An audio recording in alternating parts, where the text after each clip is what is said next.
Okay, well, I hope that pumped everyone up. Um, hi everyone, welcome to our Workbench Masterclass today.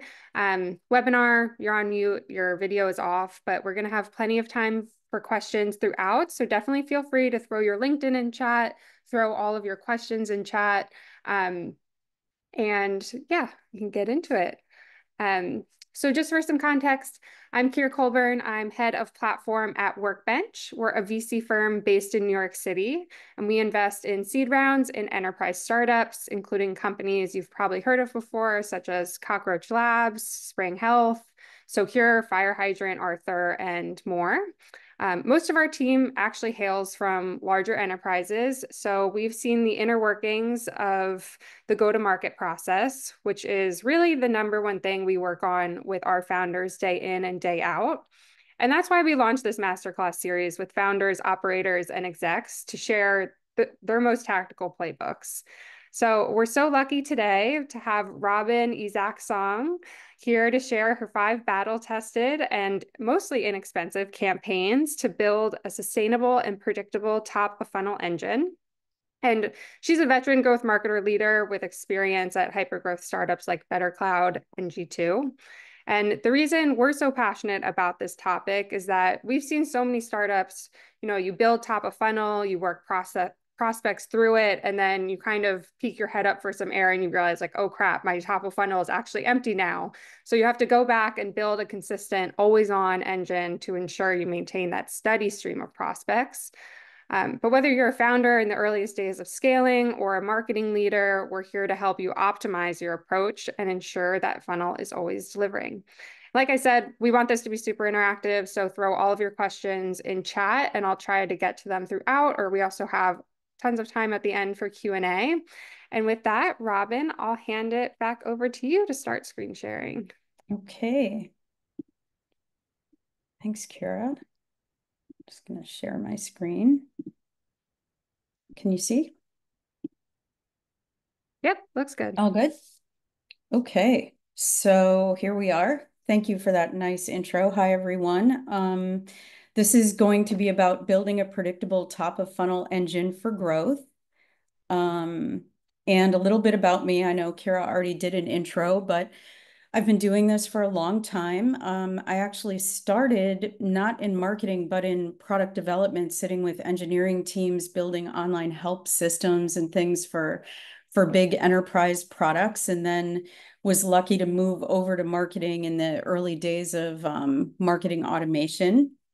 So my expertise spans demand generation, demand creation, ABM, that's account-based marketing, content strategy, fostering sales and marketing collaboration, super, super important, pioneering category development, and recruiting and leading international teams. Building and scaling is my happy place. So I love being very in the weeds, very hands-on with tech. And I am reporting to you live from Brooklyn, New York, which is kind of moody today, sort of sunny, sort of cloudy, where I live with my husband and 2 kids and my giant record collection, which we can talk about anytime you want. So today, what we're going to do is kind of first set the stage. What do we mean by top of funnel? How is that different from building awareness, things like that? Then we're going to talk about the challenge of building the engine and kind of keeping it on. And then I want to walk through 5 high impact campaigns that I've done myself that are kind of real rangy in the type of companies and the type of goals that they had. Then we'll do a quick recap and then we'll leave it open for Q&A. But also I want people to feel totally comfortable dropping questions in. Like Kara said, we're happy to address them as we go. So let's set the stage. This slide talks about the backbone of sustainable growth being kind of an always on, demand gen, top of funnel engine. But what I really want to say is that in a lot of ways, top of funnel is synonymous with building brand, with educating your market and generating awareness, right? It can't only be about generating leads. I know that's what we often think when we think of top of the funnel, but I also think, especially with early stage companies, If no one knows who you are, it's going to make all of your lead gen and demand gen efforts and outbound that much less effective and pretty painful, honestly. And sometimes I like to quote Bette Midler, who's had this old song in the 80s. It was kind of sappy, but it was called The Wind Beneath My Wings.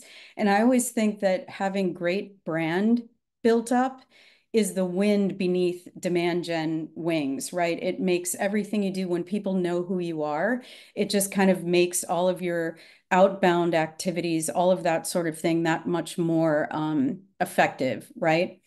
Um, but I think what people struggle with, and what I kind of want to talk a little bit more about today, is how do you even build that awareness? Like, how do you get the engine going? And I think in early stage companies, probably a lot of folks on this call, a lot of that can be built by founder and leadership led networking and building your presence on platforms like LinkedIn. Just get out there. You have a lot to say. You work with your customers, share it out. Tons and tons of content. You see great, makers out there today like Clay that have been really great at just creating easy, authentic video content and getting it out there on so many different channels. One company I'm working with today called Revivin, they're a platform, they're a service that really exists for IT to handle like e-waste and offloading outdated assets and donating them to communities in need. Their founder is out there talking about the growing concern around e-waste. So it's not necessarily about here's Revivin services. It's more about we have this real problem with e-waste, and here's one way that we can solve it, right? So just get out there and don't make it fancy, don't overthink it, just get stuff out there. And then if you have, kind of a target account list, or, you have a pretty well-defined ICP, which I'm sure you all do, there's really cost-effective ways to start warming up your audience, even with paid advertising on Meta, LinkedIn, display networks. Reddit is a great place to start, building your brand and getting your name out there in front of your audience. Start building your brand and telling your story on G2. Driving reviews can be really, really important. So these are cost-effective in ways that you can really get going and start building brand and generating awareness and thought leadership. And also then you have kind of a nice way to start retargeting people that have already engaged with you, your followers, building your email list so you can start building that always on, inbound motion of top of funnel lead gen, right? Another thing I wanted to share here is I'm advising a company called Noble, really interesting company.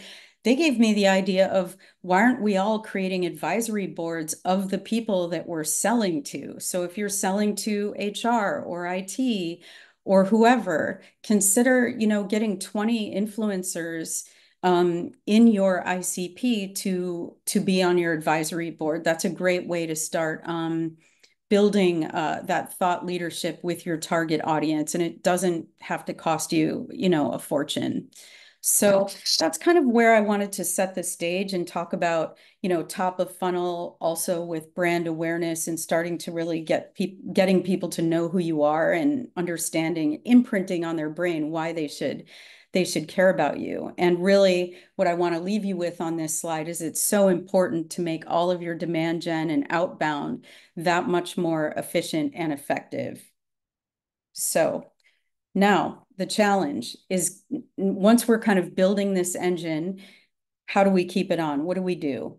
And why is it so often neglected? And I think most of us, especially if if you're in marketing and your role is demand generation or you're outbounding, maybe you're BDR, I think we can all relate to the idea that focus is always on immediate revenue. We all have pressure to hit quarterly numbers.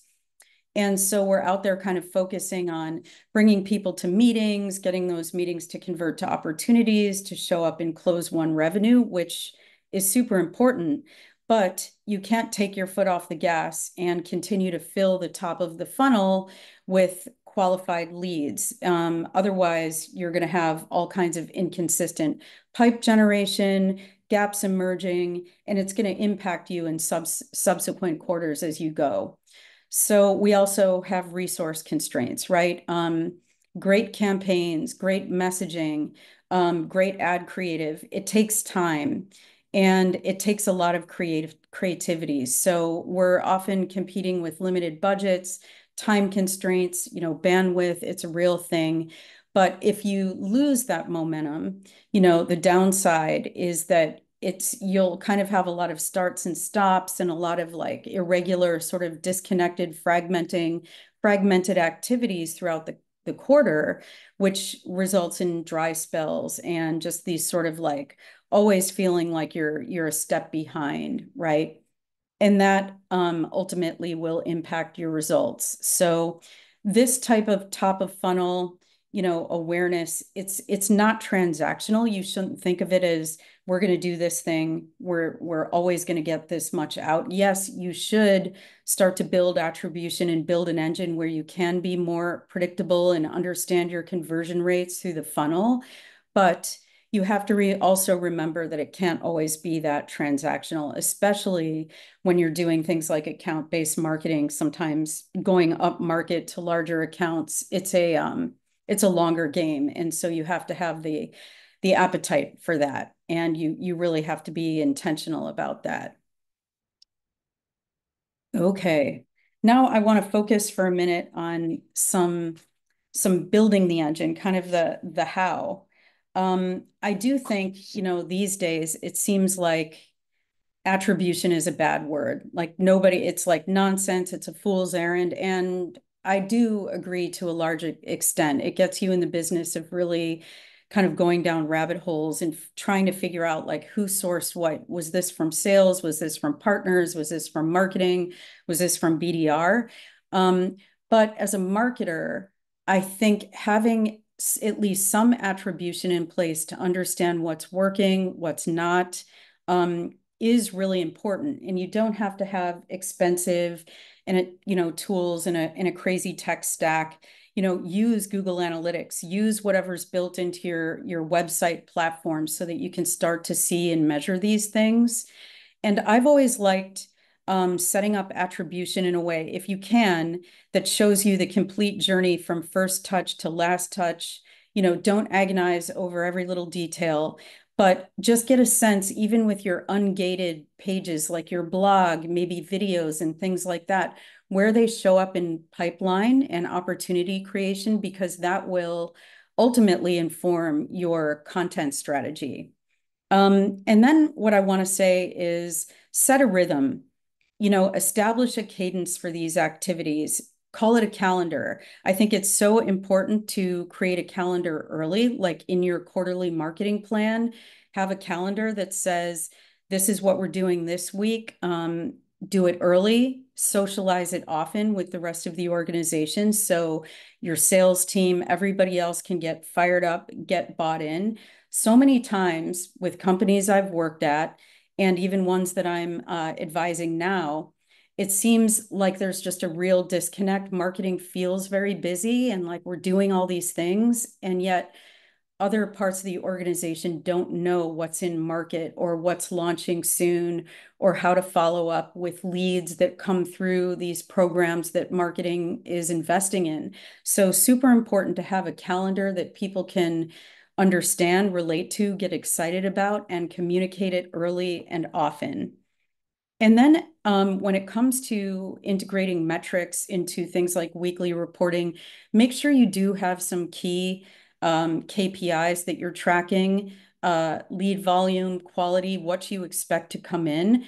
I think it's so important to help marketing become predictable and reliable so that your sales organization is fully bought in and says like, okay, we know marketing's running these programs. We're going to close the gap in, quality leads coming in, and that'll help us hit the end of the quarter and set up next quarter strong. So things that have worked for me here in the past are having kind of like a weekly or even bi-weekly stand-up between sales and marketing. These types of syncs where you're talking about the funnel, and this is what marketing's doing, and this is how much we've brought in, and these are the conversion rates we're seeing. These shouldn't be painful. And sometimes they they become painful. And that's like probably a symptom that something else is wrong. But they should really reflect a spirit of we're all on the same team driving revenue for the business. And so set up these meetings in a way that doesn't feel like too much work or a drag for everyone. Find a cadence that works for everyone, and make sure you have some open and honest conversations in these meetings. I'm going to pause for a sec and see if there's any questions before I move on, because in this next section, I really want to start to talk about some of the campaigns that have worked for me, tactics and campaigns. Anyone have any questions so far or want to dig in? Not seeing anything specific in the chat yet, Robin. Oh, here's one.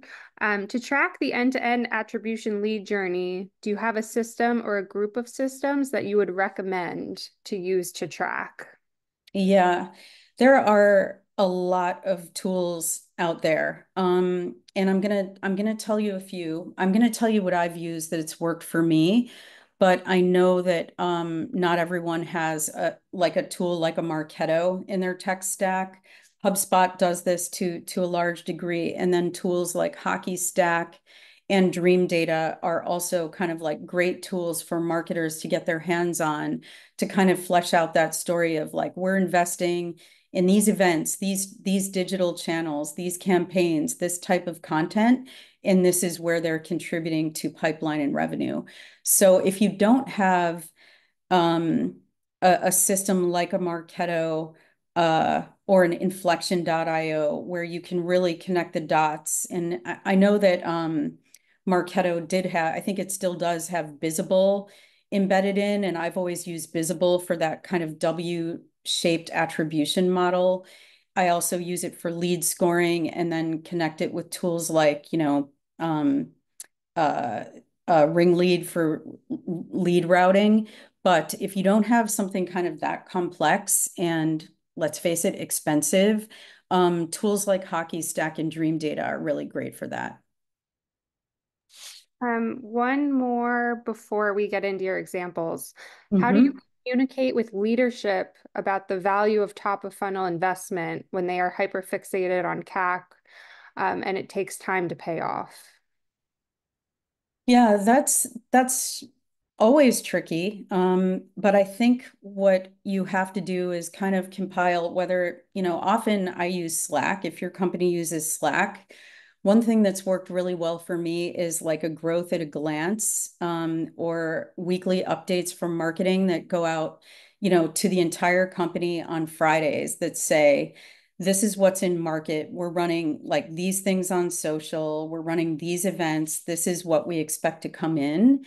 And I think that visibility, presented in a way like even use pictures. I mean, I think a lot of the time marketers get in a room with leadership and it's just like these sort of endless supply of like vanity metrics and and clicks and impressions. And you can just kind of see people's eyes like roll back in their head. I think if you can show people the creative that's in market, what's resonating with your audience to drive people back to your website, how you're retargeting them, bringing them into conversations with sales, I think helps leadership connect in a way that's more meaningful.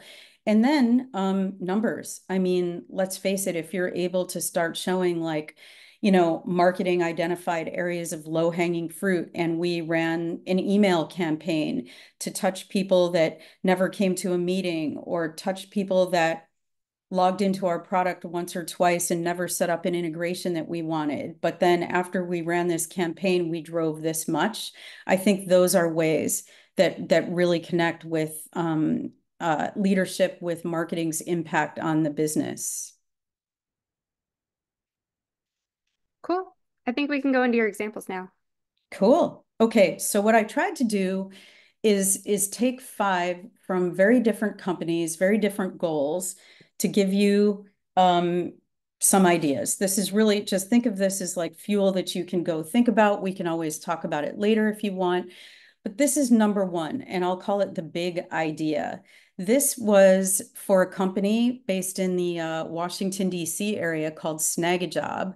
Snagajob is a marketplace that matches hourly workers with companies that are looking to staff with hourly workers. So think like big Walmart, Hilton, companies that have a need for hourly workers. The challenge with Snagajob was they had invested a lot on the worker side of their marketplace. So they built up an enormous database of people that were available for work. But then they had AEs who were there doing a lot of cold outreach and prospecting, trying to reach out to these massive companies about, listen, if you're hiring hourly workers, work with Snagajob. So it was a lot on the AEs to be kind of like self-sourcing and doing a lot of cold outreach. So they brought me in to Snagajob as a, consultant to kind of get the ABM and the inbound engines running. And one of the first things I did was talk to sales and thought like, just tell me, what are some of your conversations like when you talk with hiring leaders and, operating officers at these companies? What are some of the things they struggle with?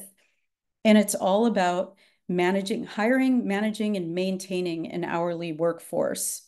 So I thought, what is one of the biggest ways that we can get a bunch of people qualified, like people in our ICP, to attend an event? Let's do it online.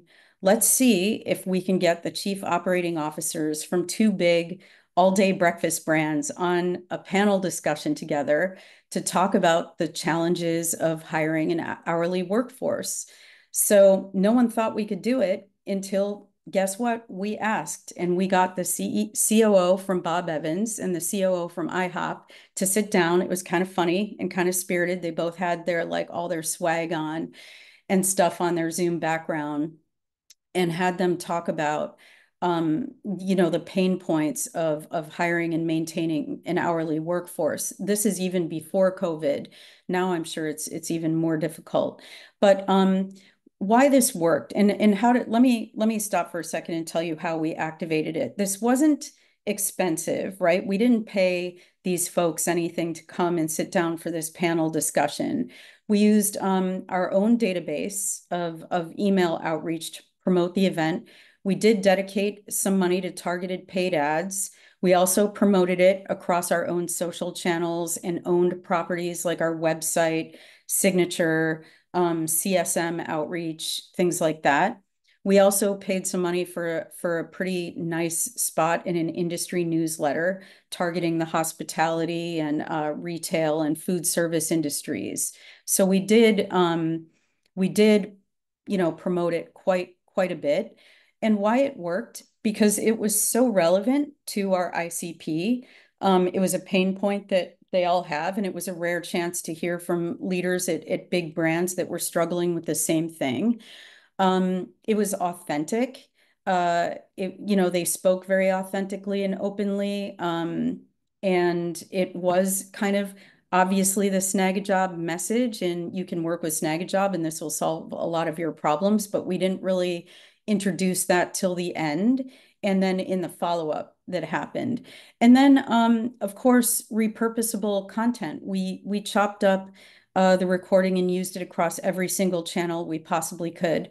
But what I really want to leave you with here is that no one really thought we could do this until we actually did. We asked, they sat down, and I think it was really just the subject and the access to these leaders that got people really excited and registering. We had thousands of registrations. We executed outreach post webinar in a pretty flawless way. So we brought in a lot of qualified pipeline and a lot of revenue, close one business from this one program. And it helped the AEs trust marketing and really get, excited and fired up about, look how marketing can really help us. So that's the big idea. It was a lot of fun. Next is the Scrappy. This is a fun one, but you're probably wondering, why am I about to talk to you about a brick and mortar beauty bar? This is another business that was I lived in Washington, D.C. for a while. So Snagajob is based in the D.C. area. And this company or small business called Own Your Wonder. It was also located in Georgetown.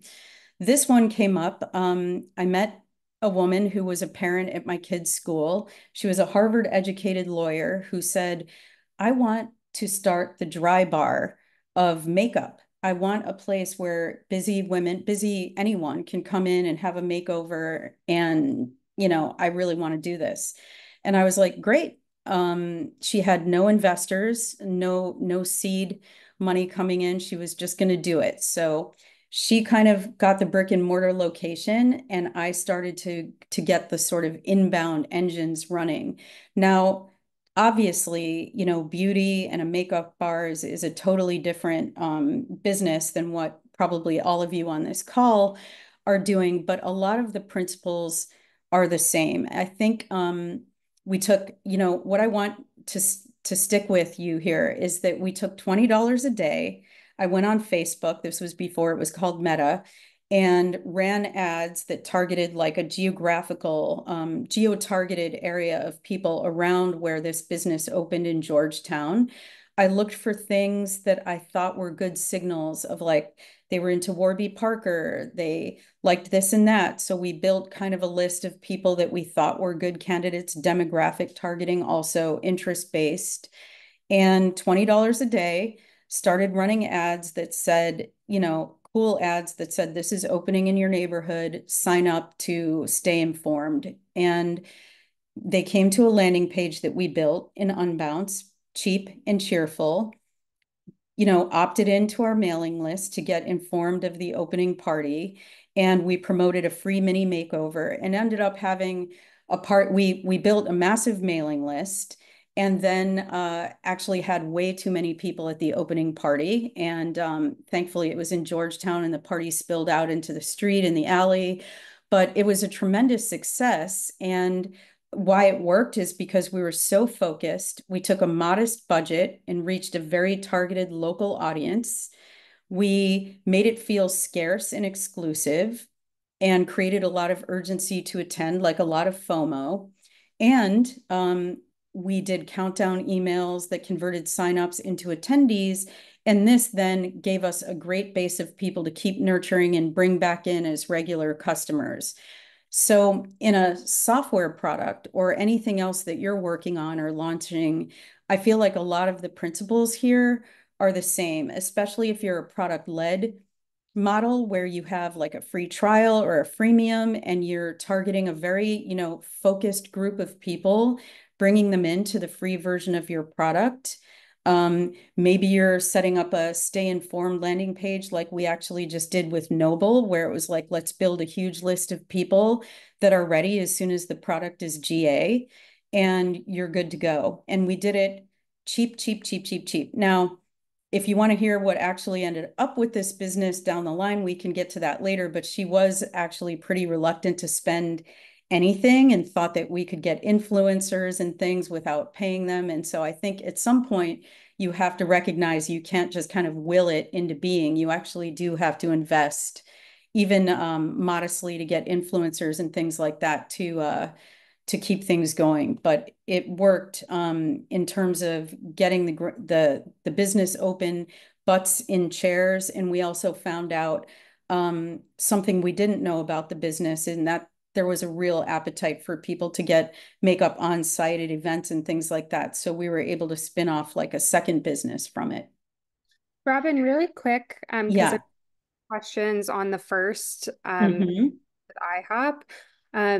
How did you get those two COOs to do the panel? Were they already customers? Did you have Mm-hmm. relationships? Like, what was the pitch to get them to come speak? Yes.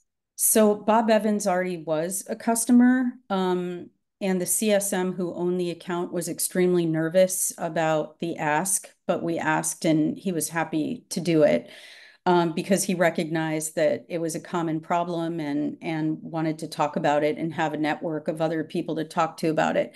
IHOP was not a customer, but we reached out and said, Snag a Job has customers like these. This is an important topic. We'd love to get your insights. And after probably about 3 outreach and finally from the CEO, he agreed to participate. So it really was, we asked. Bob Evans was a customer, IHOP wasn't. They became a customer after, though. Cool. Yeah, and just for people on the line who are asking some of that question, at Workbench we do a lot of, speaker outreach, and especially when it's a virtual event, it's a pretty low lift in getting people to join if they're kind of just talking on a panel about a topic they already know and love and I can just riff on. Mm-hmm. Kind of phrase it as just like, we need, 30 minutes to an hour of your time. We're happy to, showcase you as a thought leader across all of our channels and all across of all of our campaigns, pre and post. Um, Typically that's enough of a give that they'll be happy to do it. In person's a little bit difficult, especially if they have to travel and all of that, but virtual is a little bit lower lift. Yeah, yeah, absolutely. Okay. Number three, the recycle. So this speaks to content marketing. This is from when I was at G2 as VP of Revenue Marketing. I think everyone on this call probably knows G2 and thinks of it as a review platform. Anyone in the world with a software product can come and list it for free on G2. So there are tens of thousands of products listed across thousands and thousands of categories. And it really is a complex and fun and wild place to work. It's definitely not your standard sort of SaaS platform. We have a product, we're out there. It's a marketplace and it's a real flywheel of the more products and services that are listed on G2, the more intent data, which is one of their premium offerings. But um, we did have some flagship pieces of content that would go out every year at G2, the Best Software Awards. This one is called the State of Software. And who better to publish something like this than G2? Just a massive amount of research went into this. And I remember, leading the revenue marketing team, which is demand gen. Um, we were no different than anybody else. We needed leads. We needed a certain amount of MQLs to be filling the top of the funnel so that we could hit our pipeline, marketing source pipeline targets at the end of every quarter. And G2 really wanted to go more up market. It's like we have all the SMB and mid-market companies on the marketplace already. Now we want all the Adobes and IBMs and, SAPs of the world, the Oracles, right? And marketing to marketing leaders at those companies it's ABM and it's not easy. It's a long cycle. So we started to think, how could we repurpose this state of software report that we always release to really reach CMOs? And so, voila, the state of software, what CMOs need to know became one of our most successful pieces of content in that ABM motion. So we did a cut of the data that was specifically tailored to CMOs, and then we promoted it through things like LinkedIn ads, our own, email outreach to our database. We did some gifting with the platform. We used Postal, but if you're on Sendoso or Alice or Reach Desk, any of these opportunities to kind of like combine an element of like gifting can be really, really powerful. And we syndicated the content on platforms that really target marketing executives. We also did a webinar around it, which had a panel of CMOs talking about the state of software. How should they be thinking about investing in tools like AI? How can they make their teams more efficient? So this is an example of taking a piece of content that the company was already producing and doing a cut of the data just for CMOs and just really getting it out there at our target audience across all different channels. Why it worked, it was highly relevant. It felt like this is data that if you don't have it as a CMO, you're behind the eight ball. The cross-channel reach worked very, very well. And we had attribution in place so that we could see kind of like where it was showing up in the journey to pipeline. And then it extended the life of the content. So we also had the webinar, like I said, we chopped up pieces of the video, used it on LinkedIn ads. Video ads on LinkedIn are always cheaper than lead gen ads, so it's a great way to have content that where you can use it on LinkedIn and target CMOs and marketing executives at your target accounts in a really cost-effective way. Video is always just going to be a much more cost-effective ad format on LinkedIn. Okay. Okay, this one I call the scale. This is another one from G2. And this one I could really spend a long time on, and I don't want to take up the rest of the time talking about it. But this was a pilot that we ran while I was at G2 of a tool that 6sense offers called conversational email. And I remember how this came up. Our CRO at G2 at the time knew Latine from 6sense, and she said, I really want you guys to try this tool. So he, in turn pinged me and was like, Robin, we really need to try this tool. And my first response was, oh, another tool. Like, great. Our tech stack is already bloated. We have too much. We're trying to do too much with too little. We don't have enough people. I'm stressed out. Like, this is just, I just feel my anxiety. And then I thought about it over the weekend, and I thought, okay, we're obviously going to have to try this tool, and maybe I can just think through what it will help me do. So to backtrack for a minute, conversational email is an AI powered email that will help you automate workflows that are triggered in, however you want them to be triggered. And then you can use it to sort of further qualify leads before they go, to talk to sales, or there's so many different use cases for it.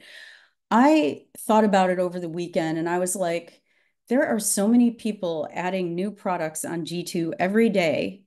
And I wish I could talk to all of them. I wish I could say, hey, congratulations, your product is live on G2.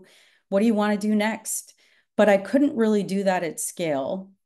And we were kind of sending out this joyless, like dull operational email every time a new product would be approved and published on G2. It would just be automatic.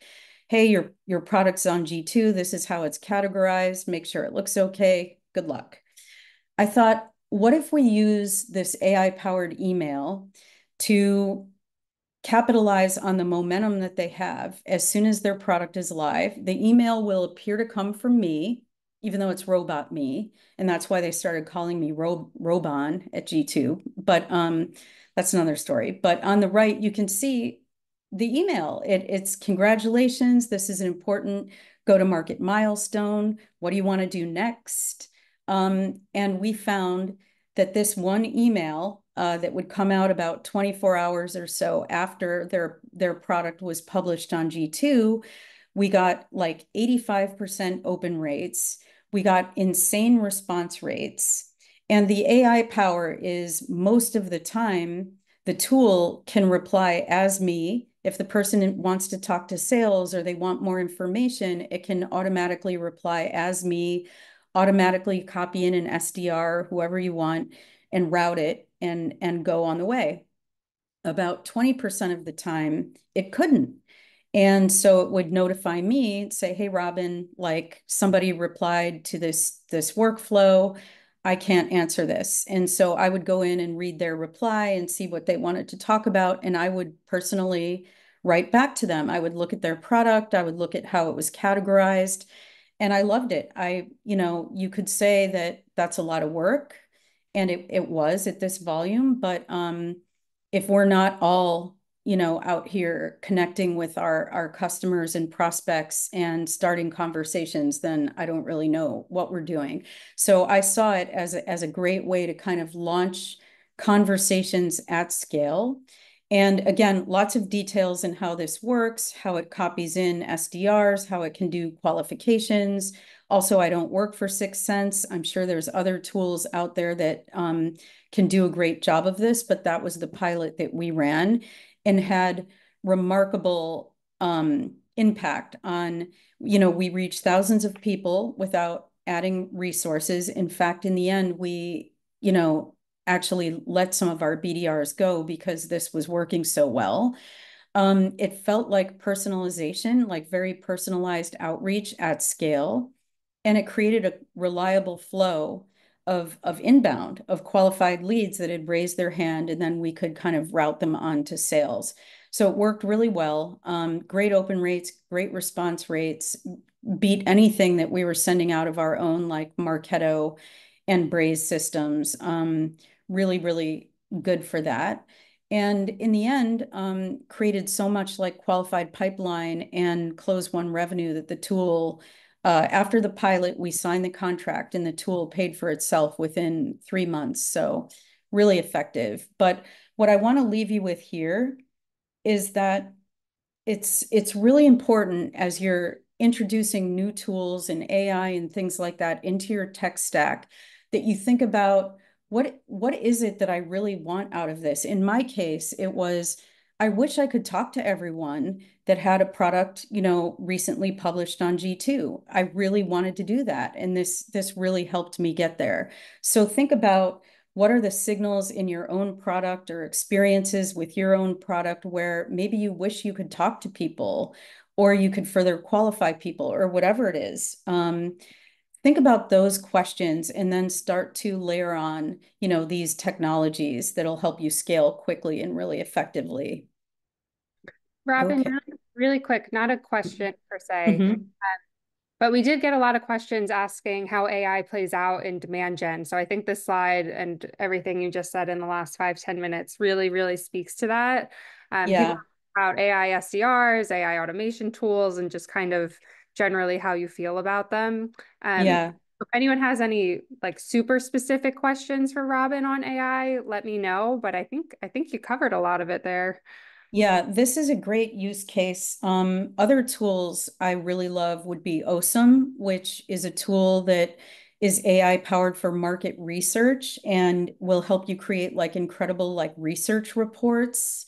So if you struggle with that, like a lot of us do, that can really help with that.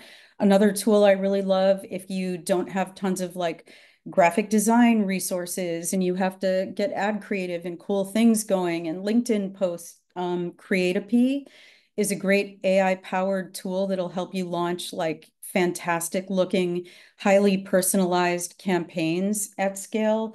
I could go on. I could go on. And, obviously Clay is something that everyone's raving about these days, that, there are so many playbooks where you can take, build your own list or connect it to Salesforce or retarget people that have been on your website and have it flow, build a list in Clay and then send AI powered like outreach from, a BDR.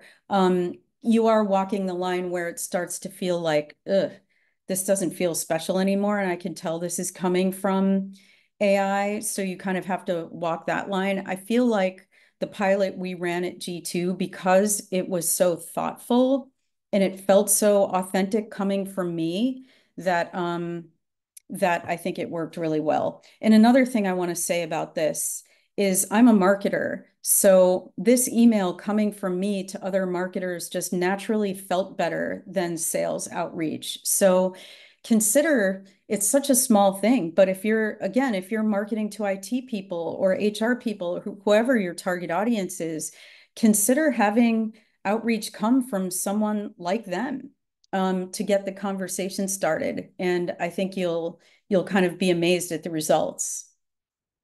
Okay. And number 5, and I know we're running into like Q&A time, so I'll talk about this one pretty quickly. This is ABM. So this is from when I was at BetterCloud. We ran a 2-quarter, actually it went longer than that, but it was a multi-channel ABM campaign that targeted 500 key accounts. These were prospect accounts. We actually did something different for customers, but for now, I'll talk about prospects because this is very much about like building that inbound funnel. But we focused on awareness, engagement, and ultimately sales conversations. But we went into it knowing that this is not transactional. It's a long game, and we really want to help, BetterCloud was targeting IT people at pretty large accounts. So we want them to always be thinking about BetterCloud, have FOMO about BetterCloud, love the vibe of BetterCloud. IT people can be quirky and underappreciated. And so a lot of the campaign spoke to, how to really celebrate the IT team and shine a spotlight on them. So it was a real feel good kind of campaign that targeted those folks. So again, hyper targeted to 500 accounts. Here we leveraged email, we leveraged LinkedIn a lot because obviously you can upload your target account lists and then you can filter by very specific job titles, job functions, or you can load a contact list and go after people directly. We use display advertising. This is a very cheap and cheerful way. I don't think anybody really thinks that you see display ads on CNN and like click them, but it just keeps the brand there so that when the SDRs, BDRs, AEs are reaching out, it's like, oh, BetterCloud. I keep seeing them and it works. It just does. And we mixed in elements of direct mail, gifting. We did a lot of retargeting. So people that came to the custom landing pages that we built for this campaign or engaged with LinkedIn ads that we're running, we had a kind of almost like a funnel of paid ads built out where it's like now we can retarget them knowing they've already engaged with us and then bring them to a demo. So again, a longer game, but worked really well where we're kind of warming up the audience with cost-effective, efficient, fun, cool advertising, and then retargeting the people that engaged with us. So building awareness followed by engagement and then really driving conversion. Why did it work? Messaging. We really worked hard on understanding the persona. There's a difference between like an IT admin and a CIO. So we had different content and programs aligned with different personas within these 500 accounts. And we knew exactly how to target them and reach them with the right message at the right time. The fact that this was a sustained motion, again, none of this is transactional. We're here we're in for larger deal sizes over longer sales cycles. So you have to just adjust your thinking and be able to communicate out as you go. Like these are the 500 accounts.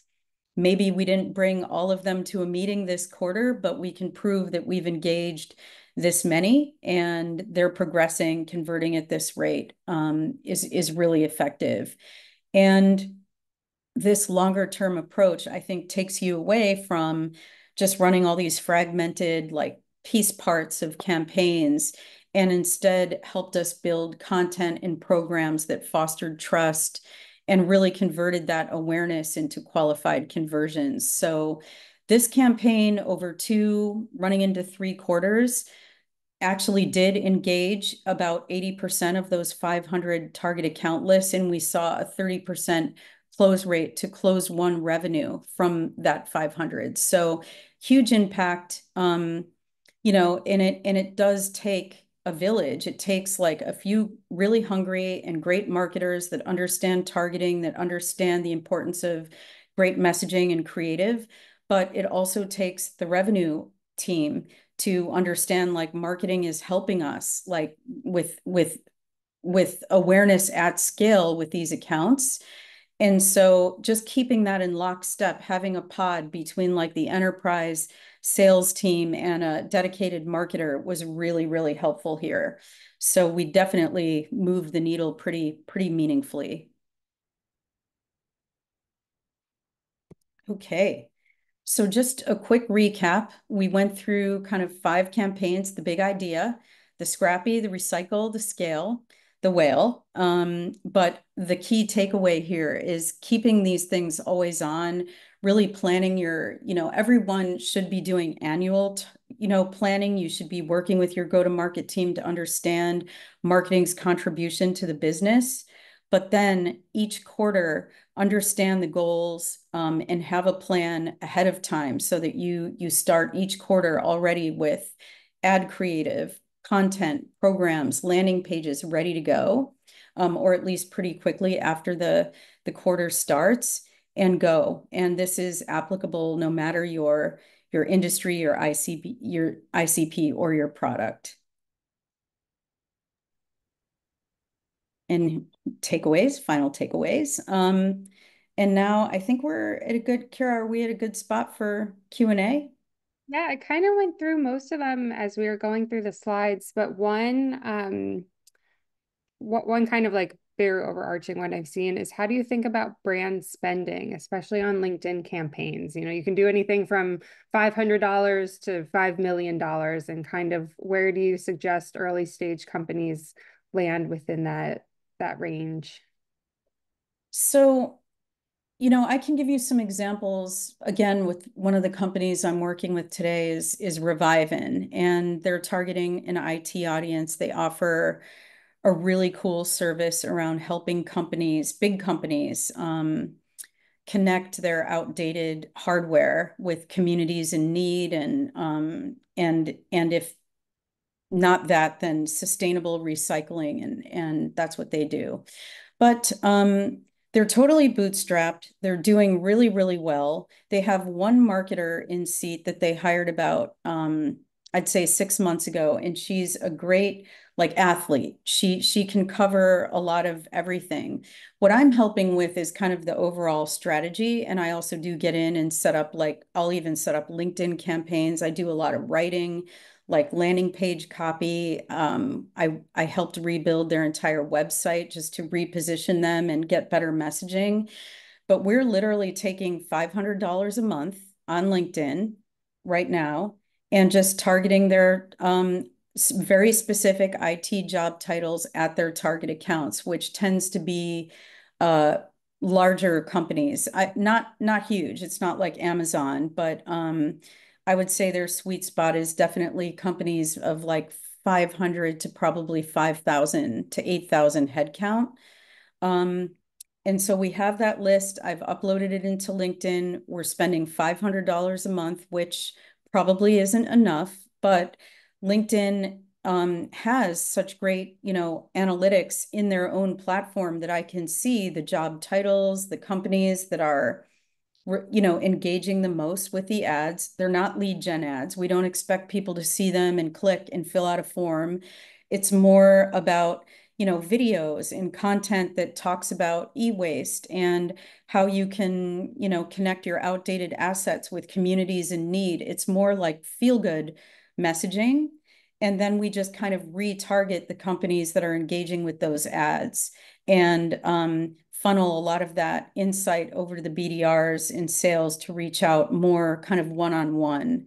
So I think, when it's like $500. We're doing that to warm up the audience. Next year, we have a bigger budget. We're growing. We're proving, marketing's value in targeting and engaging these companies. So we'll be spending a little bit more. We'll have more budget around like, let's say $8,000 a month across LinkedIn, Google search. We want to try some Reddit. Reddit can be a really fun way to start driving. We want to start building them up more on G2, getting reviews from happy customers. And just remember, the more content that you create, I think probably we've all noticed that Google is running this new thing called AI overviews, and this comes from my friend Will, who runs a great digital agency called Common Mind. He just published a newsletter saying Google is now sending like 7% of traffic from search to these AI overviews. And I think we've all seen that. And I love them. I use them a lot. But the point is, people aren't clicking anymore. They're reading those and kind of figuring things out and going from there. And that type of AI overview loves content from you that's opinionated, that's like firsthand. Like, we work with so many customers, or we've seen this and that. Like, it wants to favor that type of content. So have an opinion, have a point of view, be a thought leader. YouTube is, I think people don't realize this, the second most used search engine out there. It's the second biggest behind Google. Also, it's owned by Google. So the more video content that you upload on YouTube, you will get found. You'll get found in organic search from Google, from YouTube. It's a great way to start building and boosting your brand without spending a ton of money. And then also in this kind of day of like Google and search and AI overviews, you really do need to make your website work a lot harder for you. So tackle your website, look at places where people are falling off, where they're not engaged, where you have opportunities to drive more conversion, because that's going to become more and more important as you drive smart growth, smart, efficient growth. Cool. Yeah, makes total sense. Robin, I think with that, we'll make that the last question. But if you just go to the next slide, I can kind of wrap it up. Huge thank you for joining us today, Robin. For anyone who wants to connect with her, feel free to find her on LinkedIn. And just a reminder, if you are a pre-seed or seed stage enterprise startup and would like to chat through anything about your go-to-market engine, it's never too early to connect with us here at Workbench. And we post a ton of tactical content on our blog. We will have Robin's slides and recording up there. Don't want to overpromise, but I'm going to say by next Monday. And with that, thank you everyone for joining us. And we will hopefully see you at the next webinar, or if you're in New York City, the next in-person Workbench event. Okay, thanks everyone. Thank you. Bye.